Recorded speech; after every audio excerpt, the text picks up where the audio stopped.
just that, just us. Where understanding is trivial in some people's eyes and others are manipulated by the media's lies. Where destruction is wrought upon undeserving souls who just happen to live in the wrong place at the wrong time.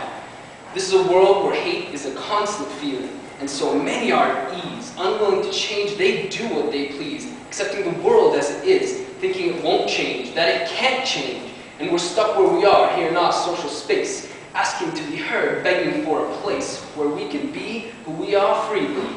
Maybe it's not as visible as it used to be, but racism's still around, working behind the scene. Even though I made it think that it won't expire, I hope that one day we can finally retire to live a life full of laughter and love the way it should be, rather than sit here and compromise our integrity by thinking irrationally, trying to get ahead of the game by bringing others down simply for a name like executive officer or president or Bob.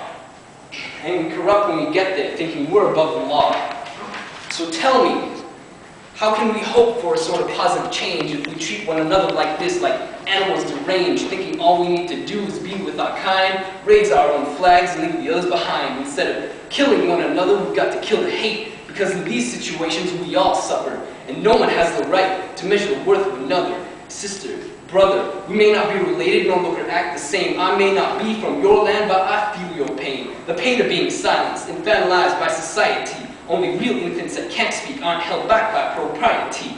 They kick and scream with all they've got, performing their jihad, proclaiming they can't be bought by some fancy car or the newest iPod, Hollywood, or the 360 Xbox. No, they just scream, knowing who to blame. Materialism and apathy is our bane, and in that sense, we are the same. So let's band together to break these chains. So what do? Should we remain idle while oppression runs society, or should we set out to redefine our reality?